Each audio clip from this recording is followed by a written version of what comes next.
La hija vendía flores para ayudar a su padre desempleado, pero quedó perpleja al verlo vestir un traje caro por la calle. Antes de empezar con la historia, me gustaría que comentases de dónde nos estás viendo hoy. En el pequeño pueblo de la Alameda, donde las calles eran empedradas y las casas mostraban las cicatrices de los años, vivía una niña llamada Aurora.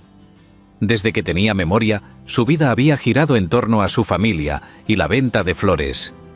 Sus manos pequeñas, aunque ya algo agrietadas por el frío de las madrugadas, eran ágiles al armar ramos de azucenas, claveles y margaritas que ofrecía con una sonrisa dulce a los transeúntes que pasaban por la plaza principal.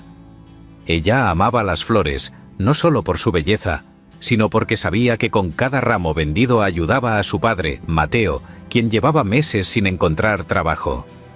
Mateo, un hombre fuerte y con un semblante severo, había trabajado durante años como obrero en una fábrica cercana. Sin embargo, un mal día, la fábrica cerró. Las chimeneas dejaron de echar humo y con ellas se apagaron las esperanzas de muchas familias.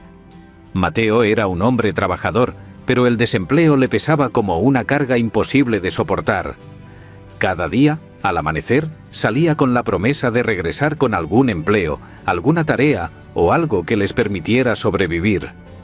Pero cada vez volvía con las manos vacías y el semblante más apagado. Aurora, con apenas 12 años, comprendió la situación. Sabía que si no hacía algo, su padre se hundiría en la desesperanza. Así que decidió vender flores en la plaza. Cada moneda que ganaba la guardaba en una pequeña caja de madera, donde juntas intentaban construir una vida mejor.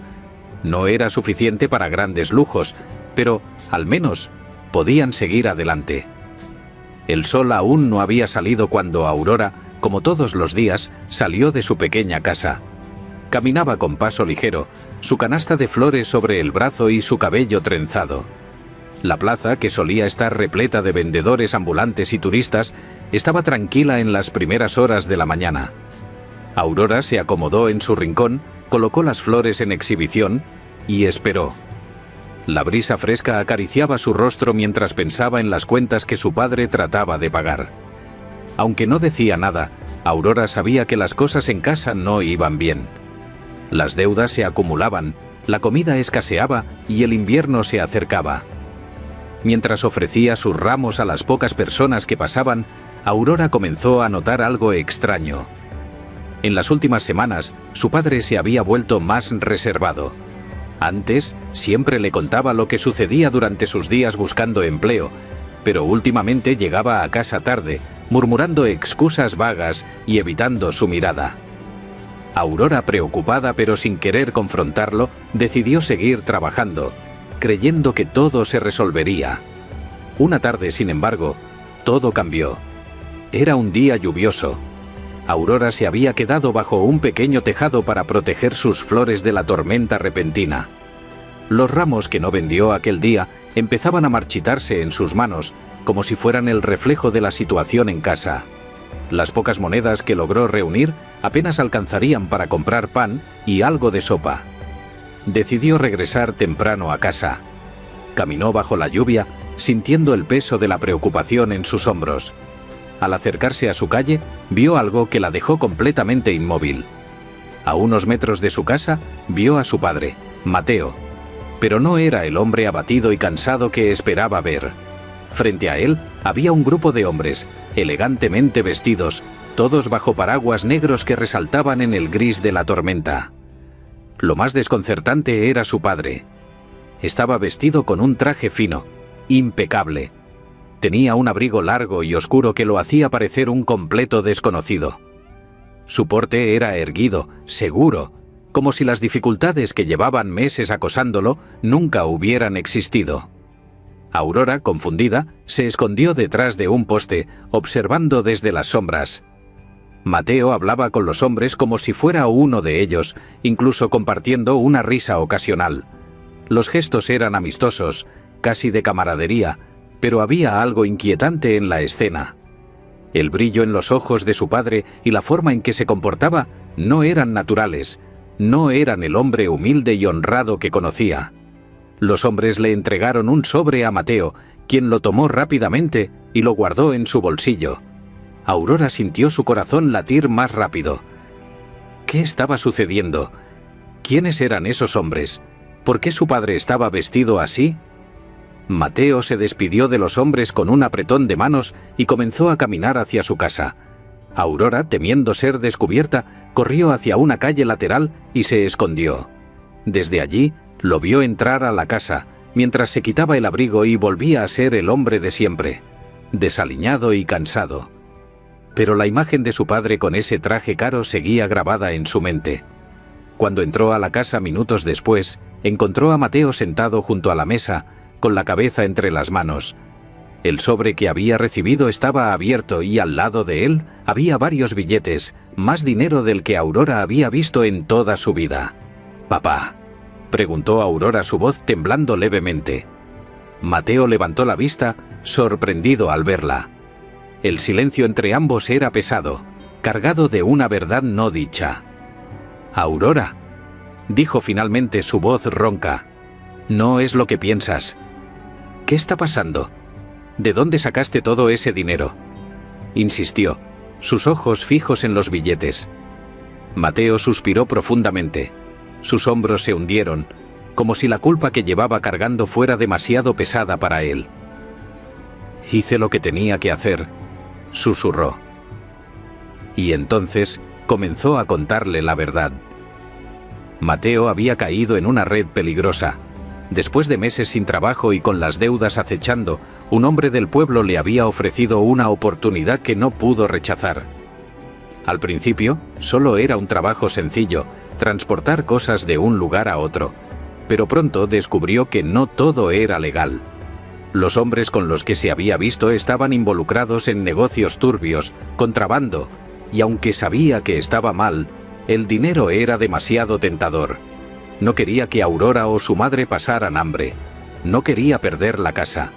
Se había convencido de que lo hacía por ellas, pero ahora, al ver la mirada decepcionada de su hija, se daba cuenta de que había cometido un error. Aurora escuchó en silencio, con el corazón roto. No sabía cómo reaccionar. Quería gritar, llorar, pero también entendía la desesperación de su padre. La pobreza los había empujado a situaciones que nunca imaginaron. «Papá, esto está mal», dijo Aurora con lágrimas en los ojos. «No podemos vivir así. No podemos aceptar este dinero». Mateo asintió avergonzado. Sabía que tenía que salir de ese mundo antes de que fuera demasiado tarde, pero no sabía cómo. Las deudas seguían ahí, las necesidades también. Aurora, con el corazón dividido, decidió que harían lo correcto, aunque eso significara sacrificios mayores. Sabía que, de alguna manera, encontrarían una forma de salir adelante sin tener que recurrir a esos hombres oscuros. La esperanza era lo único que les quedaba, y juntos, padre e hija, intentarían buscar un nuevo camino. Aurora no pudo dormir aquella noche. Las palabras de su padre resonaban en su mente como un eco interminable. Mateo había caído en algo que no podía controlar, y la familia estaba en riesgo. Se revolvía en la cama pensando en lo que podría hacer para sacarlo de ese lío. No tenía muchas opciones, pero sabía una cosa. Su padre no debía continuar con esos hombres. Al amanecer, con los primeros rayos del sol, Aurora tomó una decisión. Ella salió en silencio, con su canasta de flores en mano. Esta vez no se dirigió a la plaza del pueblo. En cambio, se adentró en las callejuelas más oscuras, las mismas por las que había visto a los hombres de traje la tarde anterior. Había algo peligroso en el aire, una tensión que la hacía estremecer. Las sombras parecían más largas, los callejones más estrechos, pero Aurora no se detuvo. No sabía con exactitud a dónde iba, solo que necesitaba respuestas. Finalmente llegó a un almacén abandonado en las afueras del pueblo, un lugar que había oído mencionar entre susurros. Los hombres con los que su padre se había visto solían reunirse allí, o al menos eso decían las historias que circulaban entre los adultos. Su corazón latía con fuerza, pero se armó de valor. No podía echarse atrás. Aurora observó desde una esquina cómo un par de hombres entraban al almacén llevando consigo maletines y cajas. Los reconoció al instante eran los mismos con los que su padre había estado la tarde anterior.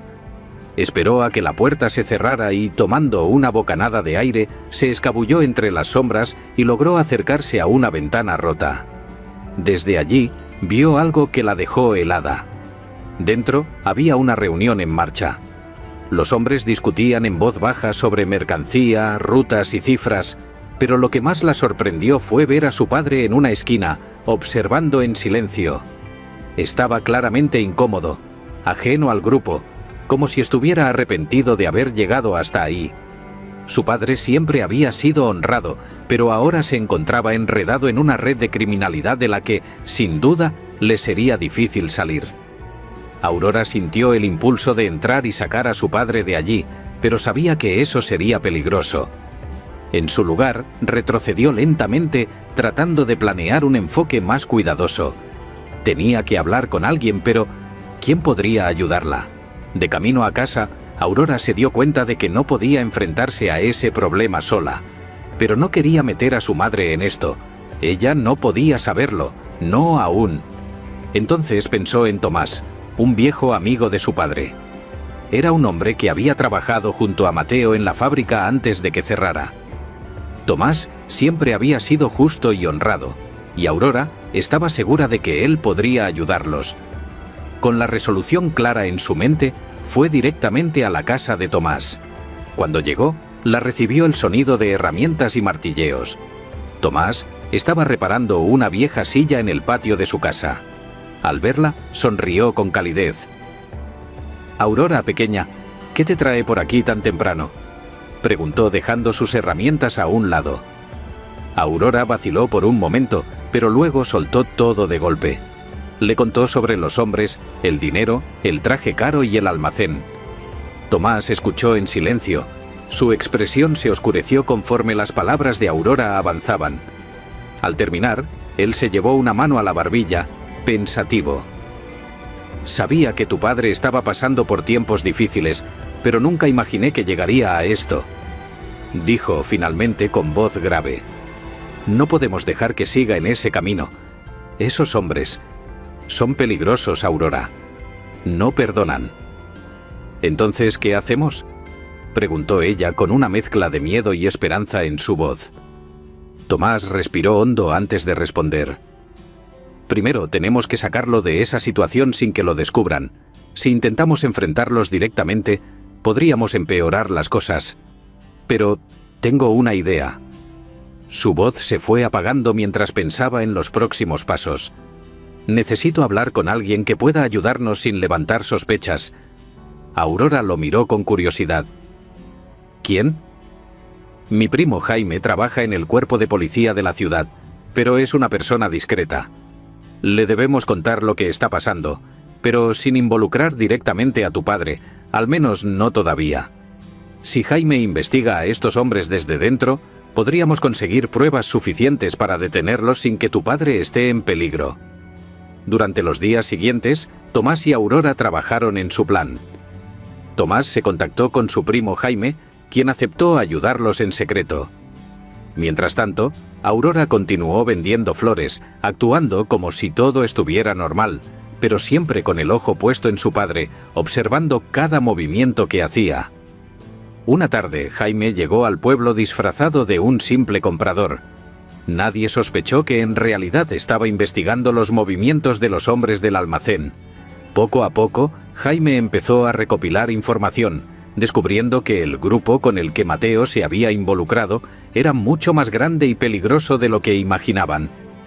El contrabando no era lo único que manejaban.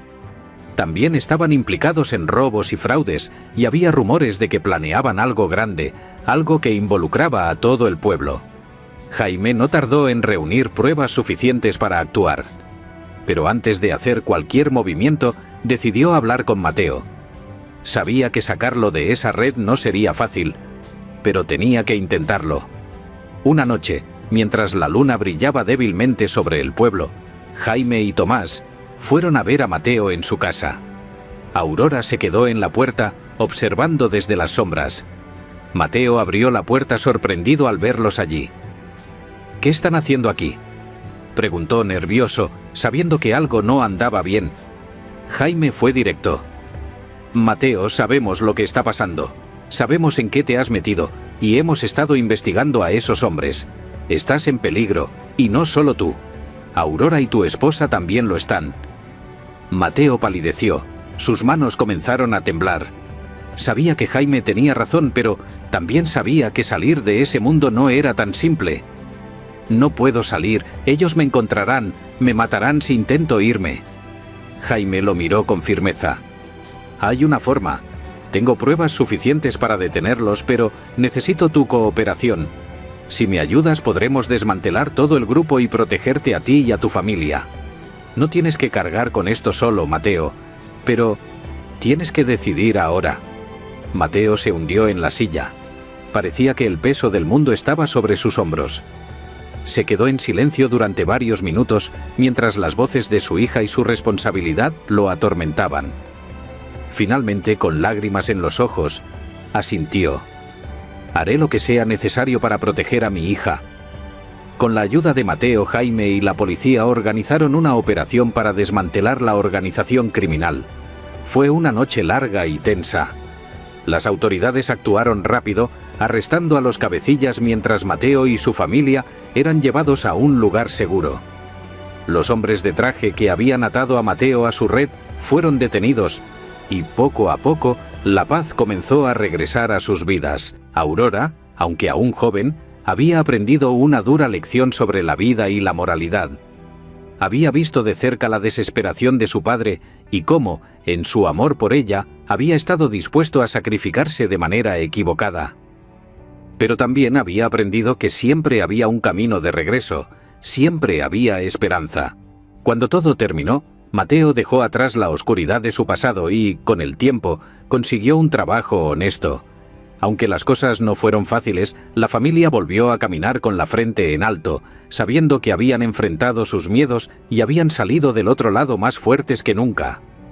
Aurora, la hija que vendía flores, continuó con su labor, pero esta vez no como una carga, sino como un símbolo de la esperanza y la redención que florece incluso en los momentos más oscuros.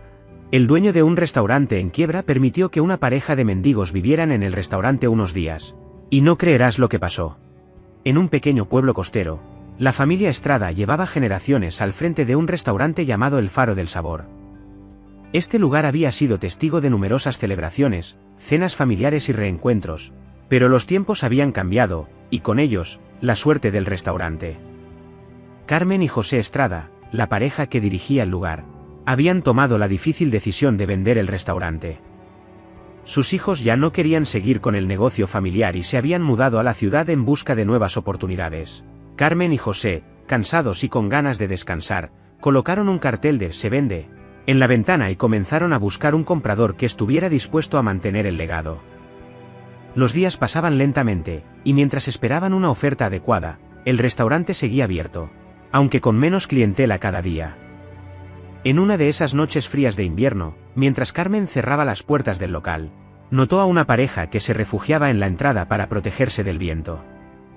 Eran mendigos, claramente abatidos por la vida. Sus ropas estaban sucias y desgastadas, y el hombre tenía un parche en el ojo, mientras que la mujer caminaba con dificultad. «¿Pueden ayudarnos con algo de comida, señora?», preguntó la mujer con voz suave pero desesperada. Carmen, movida por la compasión, les permitió entrar. Les sirvió una cena caliente, y mientras comían, José observó en silencio. Después de la comida, la pareja agradeció con lágrimas en los ojos y se dispuso a marcharse. «Esperen», dijo José de repente. «¿Tienen dónde quedarse esta noche?». La pareja negó con la cabeza. «Quédense aquí», sugirió Carmen, sorprendiendo a su esposo. «Podrían cuidar el restaurante por unos días mientras nosotros viajamos a la ciudad». «Solo serán unos días». La pareja, que se llamaba Manuel y Julia, aceptó la oferta con incredulidad. Al día siguiente, Carmen y José les entregaron las llaves. Les enseñaron cómo funcionaban las cosas en el restaurante y partieron hacia la ciudad, esperando resolver los trámites de la venta. Durante esos días, Manuel y Julia decidieron hacer algo impensado. No querían ser simplemente cuidadores del lugar, querían devolver un poco de la bondad que habían recibido. Así que, Con lo poco que tenían y aprovechando los ingredientes que quedaban en la despensa, comenzaron a hacer cambios. Manuel era un antiguo chef, un talento perdido por la tragedia y la desesperanza. Julia, aunque no tenía experiencia culinaria, era una artista de corazón. Juntos, comenzaron a limpiar y reorganizar el restaurante.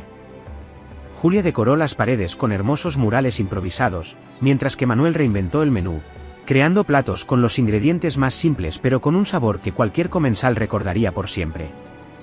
El primer día que reabrieron el restaurante bajo su cuidado, solo entraron unos pocos clientes, todos atraídos por la curiosidad de ver qué había cambiado. Pero cuando probaron los platos, quedaron maravillados. Pronto, el boca a boca comenzó a correr por el pueblo, y más personas llegaron a El Faro del Sabor, asombrados por la transformación.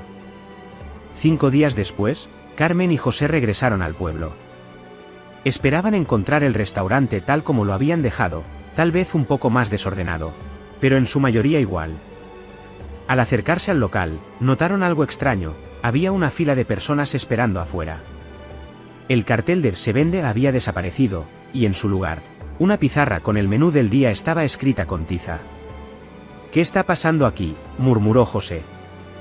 Entraron con cautela y se sorprendieron aún más. Las paredes estaban decoradas con colores vibrantes, había flores frescas en cada mesa, y el aroma de la comida que salía de la cocina era celestial. Pero lo que más les asombró fue ver a Manuel y Julia trabajando con una eficiencia y pasión que no habían visto en años. Manuel dirigía la cocina, y Julia atendía las mesas con una sonrisa radiante. Cuando Carmen y José se acercaron, Julia corrió hacia ellos con una mezcla de nerviosismo y alegría. «Lo siento, no sabíamos qué más hacer. Pero queríamos agradecerles por su amabilidad, así que, hicimos esto», dijo Julia señalando el restaurante. Carmen y José estaban sin palabras. Se sentaron en una de las mesas, y Manuel les sirvió los platos que había creado. Cada bocado era una explosión de sabor, y las lágrimas comenzaron a llenar los ojos de Carmen.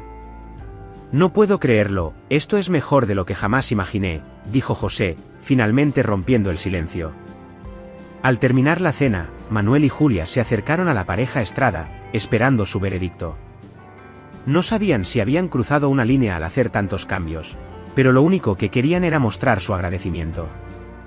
«Sabemos que este es su restaurante», comenzó Manuel, «y que tal vez no deberíamos haber hecho tantos cambios, pero queríamos devolver un poco de la bondad que nos dieron. Si nos piden que nos vayamos, lo entenderemos». Carmen y José se miraron el uno al otro. Durante esos días en la ciudad, se habían dado cuenta de lo mucho que significaba el restaurante para ellos, pero también sabían que ya no tenían la energía para manejarlo. «No queremos que se vayan», dijo José finalmente. «Queremos que se queden, y que manejen el restaurante con nosotros, como socios». La propuesta dejó a Manuel y Julia atónitos. Nunca esperaron tal oportunidad, y mucho menos de personas que apenas los conocían. «¿Están seguros?», preguntó Julia, sin poder contener las lágrimas. «Estamos seguros», respondió Carmen con una sonrisa. «Este restaurante siempre ha sido un lugar de familia, y hoy, lo han convertido en algo que ni siquiera nosotros podíamos imaginar». Con el tiempo, El Faro del Sabor se convirtió en uno de los restaurantes más famosos de la región. Gente de todos lados venía a probar los platos de Manuel y admirar las decoraciones de Julia. Pero más que eso, venían por la historia, la leyenda de un restaurante que renació gracias al amor, la gratitud y la solidaridad. Manuel y Julia dejaron de ser los mendigos sin hogar que una vez habían sido. Ahora, eran socios y amigos de los Estrada, parte de una familia nueva y diversa que mantenía el legado del restaurante más vivo que nunca. El restaurante nunca se vendió. En lugar de eso, creció y prosperó, no solo como un negocio, sino como un símbolo de que, a veces, las segundas oportunidades llegan de las maneras más inesperadas. Carmen y José vivieron sus años dorados rodeados de nuevas amistades, buena comida y la satisfacción de haber hecho lo correcto. Y así, El Faro del Sabor siguió siendo un faro de esperanza, un lugar donde cualquiera podía encontrar un nuevo comienzo, donde las puertas siempre estaban abiertas, y donde cada plato estaba lleno de amor y gratitud.